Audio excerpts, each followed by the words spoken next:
Resident Evil Hora Cero, por S. D. Perry, capítulo 4. La solitaria figura sobre la colina contemplaba el tren mientras éste ganaba velocidad y desaparecía entre la tormenta. Tenía el corazón rebosante de la canción que se había derramado de sus labios y vibraba con tanta dulzura en el salvaje aire de la noche, llamando de vuelta a sus ayudantes. Habían cumplido su cometido. El tren estaba preparada para la inevitable cuadrilla de limpieza que llegaría en cuanto el sol se pusiera. También habían hecho que la mayoría de infectados se perdieran por los bosques. Habían cerrado las puertas y puesto en marcha el motor. Quería que fueran las sanguijuelas las que se alimentaran, no los portadores del virus, y una vez que el equipo de Umbrella subiera al tren, no habría forma de escapar.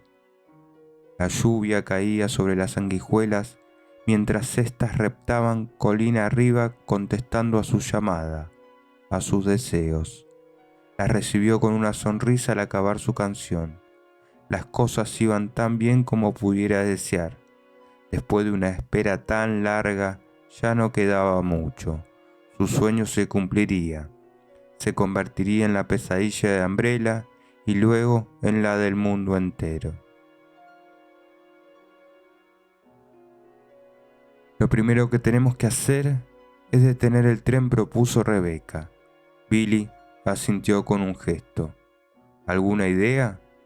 Separémonos, contestó ella, tranquila, sorprendentemente tranquila considerando por lo que acababa de pasar. El vagón de cabeza está cerrado. Tenemos que conseguir abrir esa puerta para llegar hasta la máquina. Disparemos a la cerradura, dijo Billy. Es un lector magnético, repuso Rebecca, negando con la cabeza. Tenemos que encontrar la tarjeta que hace de llave. He visto la oficina de un revisor. Cerrada, informó Rebecca. Tendremos que encontrar una por nuestra cuenta. Eso nos puede llevar un buen rato, indicó Billy. Deberíamos permanecer juntos. Entonces tardaríamos el doble. Preferiría salir de este trasto antes de que llegue a donde sea que vaya. Aunque no le gustaba nada andar solo por el tren y quería aún menos que ella fuera sola, Billy no podía discutir la lógica de Rebecca. Comenzaré desde atrás e iré hacia adelante, dijo esta. Tú, encárgate del segundo piso. Nos encontraremos en el vagón de cabeza. Estás hecha toda una mandona, ¿no crees, pequeña?, pensó Billy, pero prefirió no decirlo. En algún momento de un futuro no muy distante, ella podría ser lo único que le impidiera convertirse en el almuerzo de alguien. Y te pegaré un tiro si intentas cualquier cosa rara, añadió Rebecca. Billy estaba a punto de replicarle, pero entonces vio el brillo en los ojos de la chica. No estaba hablando en serio, no del todo.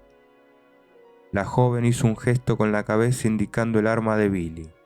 ¿Necesitas munición para ese trasto? Estoy servido, ¿y tú? Con otro gesto de cabeza, Rebecca fue hacia la puerta. Al llegar allí, se volvió. Gracias, dijo mientras gesticulaba vagamente hacia el fondo del vagón. Te debo una. Antes de que él pudiera contestar, ella se había ido. Billy se quedó mirándola un momento, bastante sorprendido de la disposición de la joven a enfrentarse a los peligros del tren en solitario. ¿Había sido él tan valiente a su edad? Se le llama negación de la mortalidad. Pasa cuando eres tan joven, pensó. Si también él había pensado que viviría para siempre, pero que te condenaran a muerte te hacía ver las cosas de una manera ligeramente diferente.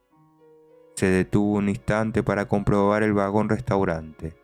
Miró con asco los restos aplastados y líquidos de unas cuantas docenas de sanguijuelas mientras inspeccionaba apresuradamente detrás de la pequeña barra del bar y bajo las mesas. Había una puerta cerrada al fondo de la sala, pero una patada rápida y una ojeada le mostraron que solo era una cabina de servicio vacía con un agujero en el techo. No se entretuvo más de lo necesario. Suponía que lo mejor que podía hacer era registrar los cuerpos de los empleados del tren. Bajó las escaleras, se detuvo un momento al final y miró hacia el extremo del tren antes de seguir. Rebecca Chambers parecía capaz de cuidar de sí misma, por lo tanto, más valía que se ocupara de vigilar su propia espalda.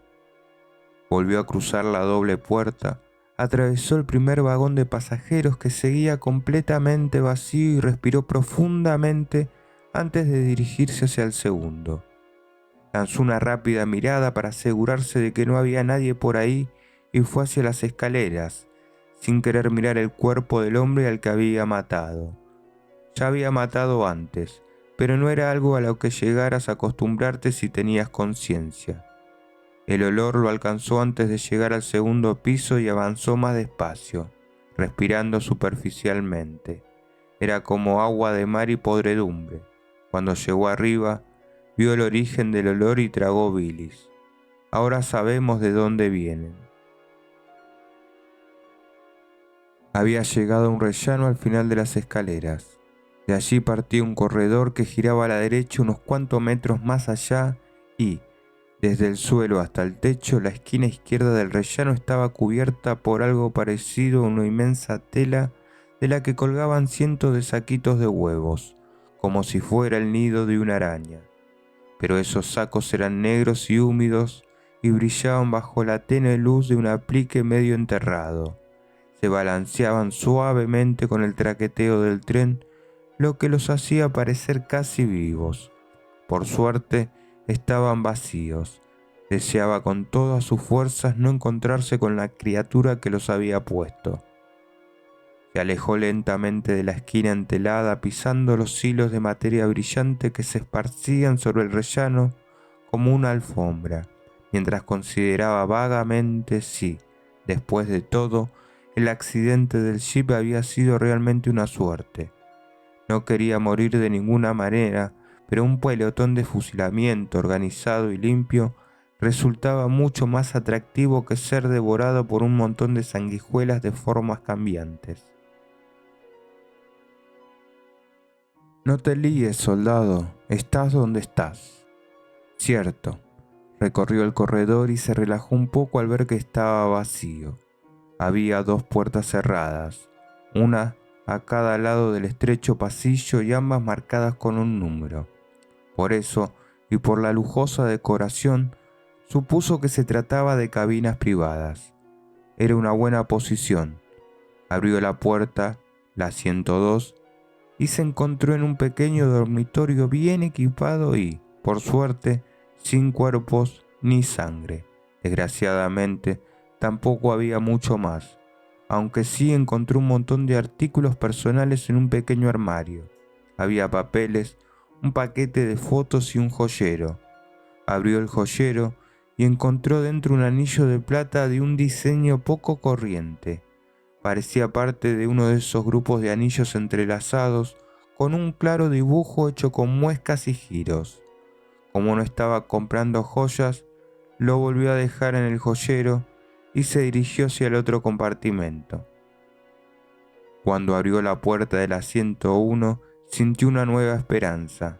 Allí, colocada en el suelo como un regalo, había una escopeta. Billy la recogió y la abrió. Era una Winchester de 2 cañones superpuestos y cargada con 2 cartuchos del calibre 12. Rebuscando, encontró un puñado más de cartuchos, pero ninguna llave de tarjeta. Cierre magnético no, seguramente esto abrirá esa puerta, pensó, mientras se guardaba los cartuchos en el bolsillo delantero. El peso del arma le resultaba reconfortante. Estuvo tentado de ir a buscar a Rebecca inmediatamente, pero decidió que más valía acabar lo que había empezado. Había una puerta al final del corredor que, seguramente, llevaría al segundo piso del vagón contiguo y que, además, lo acercaría a la cabeza del tren. Cuanto antes se reuniera con la chiquilla, mejor. No tenía miedo de estar solo, no era eso, y ni siquiera estaba preocupado por Rebecca, aunque algo había. Eran tantos años en el servicio que, Si algo había aprendido, era que estar solo en medio de un combate era la peor manera de estar. La puerta no estaba cerrada con llave y se abría un vagón salón, vacío y muy elegante. A su derecha había una barra de bar muy polimentada y bien provista. Junto a las paredes se alineaban elegantes mesitas que dejaban libre una amplia extensión de suelo enmoquetado bajo unas recargadas lámparas que colgaban del techo. Al igual que en el vagón anterior, no había sangre ni cuerpos. Billy echó un vistazo detrás de la barra y luego se dirigió hacia la puerta que había en el otro extremo del salón. Sintió una extraña inquietud al cruzar el espacio abierto y apretó con más fuerza la escopeta. Cuando ya casi había llegado al otro extremo de la sala, algo se estrelló contra el techo. El sonido fue estruendoso y ensordecedor y el golpe tan fuerte que la lámpara que se hallaba tras el bar cayó al suelo y el cristal se hizo añicos. El tren se sacudió sobre los raíles y Billy se tambaleó y estuvo a punto de caer. Consiguió mantener el equilibrio y se volvió para mirar. En el lugar donde había estado la lámpara había una profunda hendidura. El metal estaba retorcido y mientras Billy miraba, dos cosas gigantes se clavaron en el techo, atravesándolo a unos 2 metros una de otra. Billy las contempló asombrado sin saber qué estaba viendo. Las agudas piezas, grandes, cilíndricas y acabadas en punta, parecían estar divididas longitudinalmente, partidas por la mitad. Parecían pinzas. Se le hizo un nudo en el estómago. Eso era exactamente lo que eran, como las pinzas de un cangrejo o un escorpión gigante, y mientras las contemplaba se abrieron mostrando unos bordes cerrados. Las enormes pinzas se torcieron hacia arriba y comenzaron realmente a cerrar el techo de acero. El sonido del metal al romperse era como un chirrido agudo. Ya había visto bastante. Se dio la vuelta y corrió los escasos metros que lo separaban de la puerta. Notó que lo cubría un sudor frío. A su espalda, el grito del metal torturado continuaba creciendo. Agarró el manillar de la puerta, apretó. Y estaba cerrada con llave, claro. Se volvió justo a tiempo de ver al propietario de las enormes pinzas saltar a través del retorcido agujero que había hecho y bloquearle la única ruta de escape. Rebecca acababa de decidir que el último vagón era seguro cuando el perro atacó. Después de dejar a Billy, había atravesado la cocina, situada en el último vagón, rebosada de sangre y de utensilios culinarios caídos por todos lados, pero lo demás estaba vacía. Rebecca estaba comenzando a preguntarse si alguno de los pasajeros y empleados podrían haber escapado, quizá cuando el tren fue atacado por primera vez. Había demasiada sangre para tan pocos cadáveres, pero, considerando el estado de los pocos pasajeros con los que se había topado, tal vez fuera mejor así. Le patinaron los pies sobre un charco de aceite mientras inspeccionaba la cocina, pero aparte de eso, su búsqueda transcurría sin incidentes. La puerta que daba al resto del vagón, seguramente algún tipo de almacén, estaba cerrada con llave, pero había una especie de trampilla a la altura del suelo con una cubierta que no le costó levantar. No le gustaba la idea de arrastrarse por un agujero oscuro, pero solo era la parte trasera del tren y tenía intención de ser concienzuda. Hacer bien su trabajo era algo a lo que aferrarse en medio de toda esa locura. Las víctimas del virus ya eran un gran mal rollo, y el hombre hecho de sanguijuelas. No pienses en eso. Busca la tarjeta, encuéntrala, detén el tren. Consigue ayuda de verdad, alguien que no sea un asesino convicto. Billy era su único puerto en medio de la tormenta, por así decir, y era cierto que le había salvado la vida, pero confiar en él más de lo estrictamente necesario sería una estupidez. Había tenido razón con respecto al siguiente compartimento. Después de arrastrar claustrofóbicamente por lo que por suerte había sido un corto trecho, se levantó un espacio de almacenamiento apenas iluminado por una única bombilla. Había cajas y bidones a lo largo de las paredes, la mayoría oculto entre las sombras. Nada se movía, excepto el propio tren, que avanzaba traqueteando sobre la vía. Al fondo del compartimento se encontraba una puerta con una ventana. Rebeca se acercó con el arma por delante y los brazos extendidos y vio oscuridad y movimiento al otro lado. El sonido del tren se hizo más fuerte. Se dio cuenta de que por fin estaba en el último vagón, mirando hacia el exterior. Sintió algo parecido al alivio solo de saber que el mundo seguía existiendo allá afuera, y llegado lo peor, siempre podía saltar. El tren iba bastante rápido, pero era una opción. Clic. Se volvió al oír el ligero sonido a su espalda y apuntó hacia la nada con el corazón golpeándole dentro del pecho. El tren seguía avanzando y las sombras yendo y viniendo. El sonido no se repitió. Después de un tenso instante, Rebeca respiró hondo y sacó todo el aire. Probablemente habría sido una de las cajas al bambolearse. Como el resto de ese vagón bueno, al menos el piso bajo, el almacén parecía ser seguro. Dudaba de que hubiera una llave de tarjeta en este lugar, pero al menos podría decir que lo había registrado. Clic, clic, clic, clic, clic. Rebeca se quedó helada. El sonido estaba justo a su lado, y sabía que era cualquiera que hubiera tenido un perro lo sabría. El golpeteo de las uñas sobre una superficie dura. Movió lentamente la cabeza hacia la derecha, donde vio que había un par de cestas para perros, ambas con la puerta abierta, y saliendo de las sombras, detrás de las más cercanas. Todo pasó muy deprisa como en un furioso gruñido. El perro saltó. Rebeca tuvo tiempo de apreciar que era como los otros que había visto, enorme, infectado y destrozado. Luego, su pie derecho se alzó en un acto reflejo. Lanzó una violenta patada y le dio a la criatura en el costado del enorme pecho. Con un horrible sonido húmedo, oyó y notó cómo un gran trozo del pecho del animal se hundía. La piel se separaba del músculo grisáceo y un pedazo de pellejo apelmazado se le pegaba a la suela del grasiento zapato. Increíblemente el perro siguió avanzando como si no notara la herida, con las goteantes fauces abiertas. La atraparía antes de que ella pudiera levantar el arma, estaba segura ella. Casi podía sentir los dientes clavándose en el brazo y también supo que un mordisco de ese perro la mataría, la transformaría en uno de los muertos vivientes. Pero antes de que los dientes llegaran a tocarla, se le fue el otro pie, manchado de aceite, y resbaló.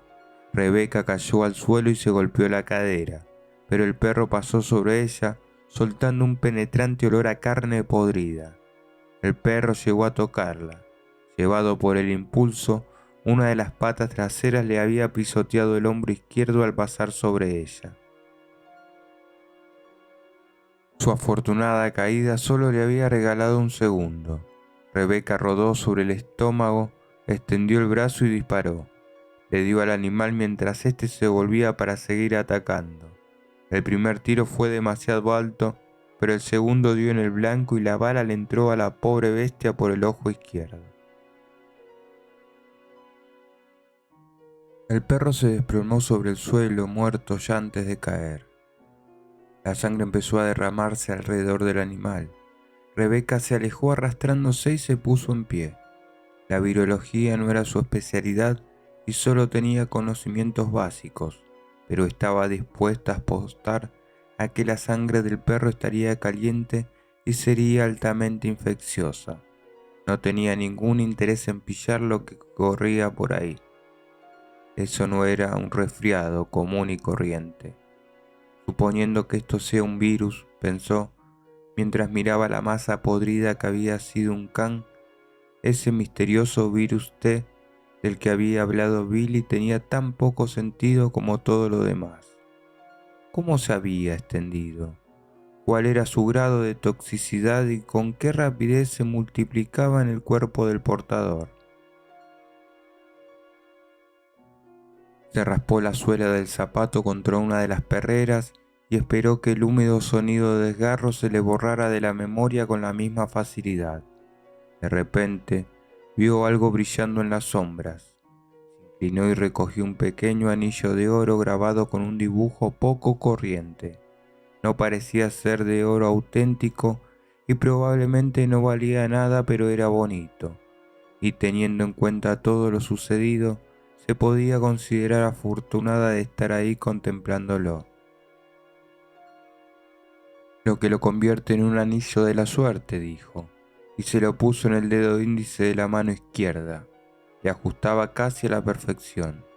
El anillo fue todo lo que encontró. No había ninguna tarjeta magnética rodando por ahí ni nada que le pudiera ser útil. Salió un momento a la plataforma trasera e inmediatamente se quedó empapada. La tormenta era torrencial y el tren iba a demasiada velocidad para pensar en saltar. Sintió un breve rayo de esperanza cuando vio un panel en el que ponía freno de emergencia, pero unos cuantos toques a los controles demostraron que no tenía corriente. Pues vaya con las emergencias. Regresó al interior mientras se apartaba el pelo mojado de la frente. Había llegado el momento de ir hacia adelante e intentar registrar los cuerpos de los hombres que Billy y ella habían matado. Por muy desagradable que fuera esa idea, no tenía muchas alternativas.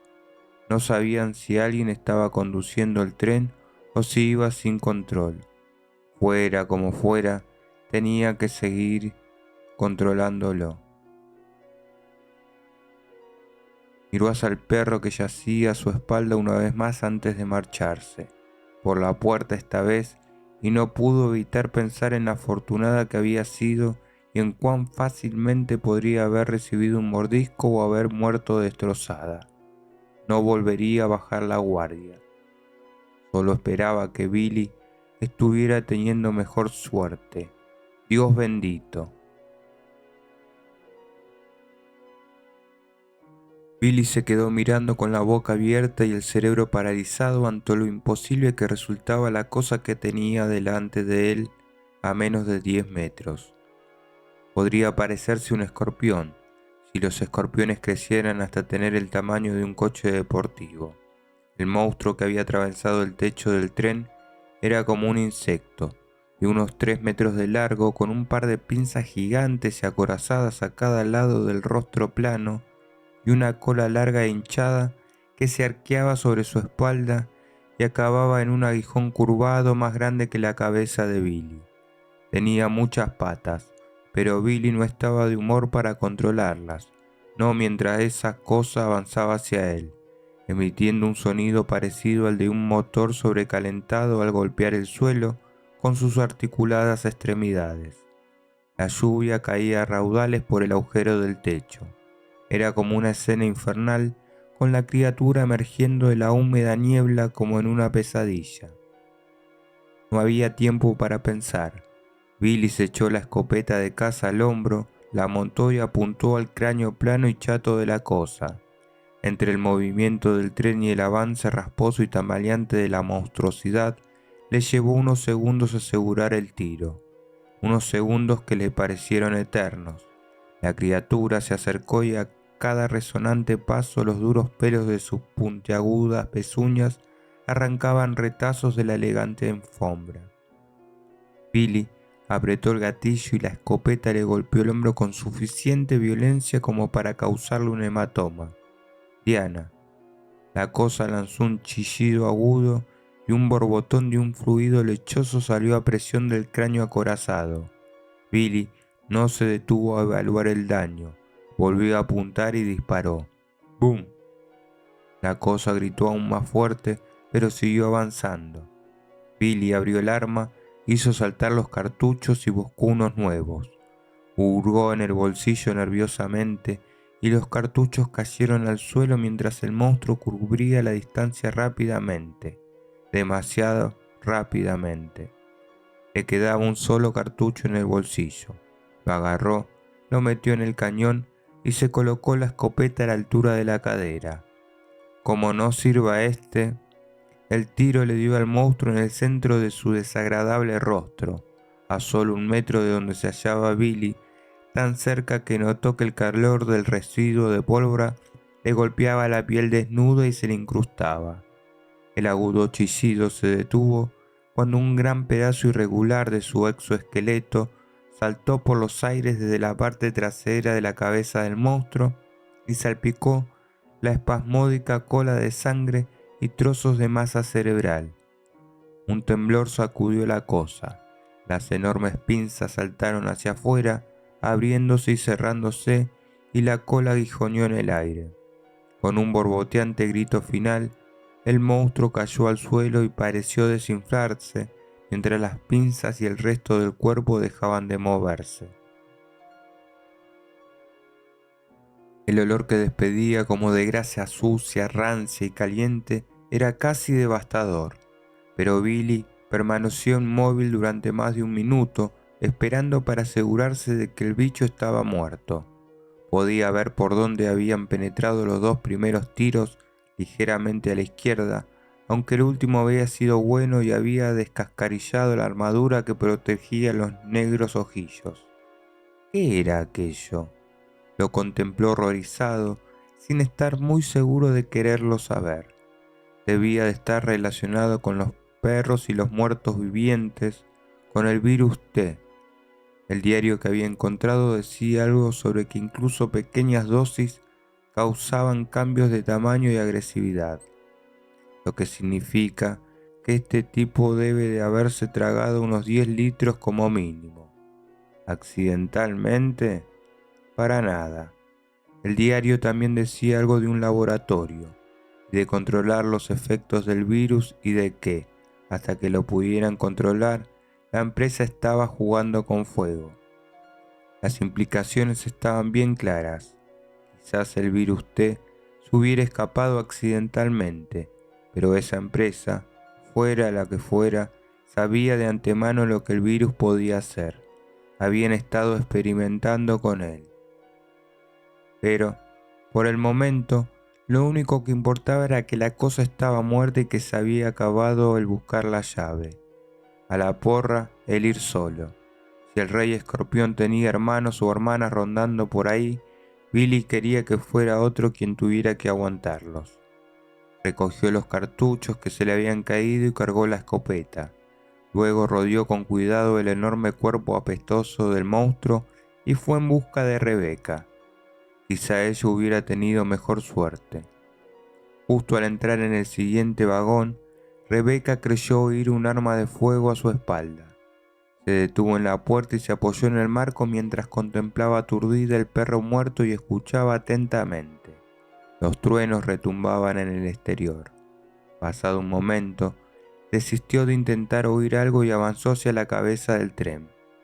Se movía lentamente, preparándose para ver a Edward de nuevo, y deseó haber pensado en coger una manta o algo entre el revoltijo del vagón de pasajeros, quizá el abrigo de alguno de los muertos.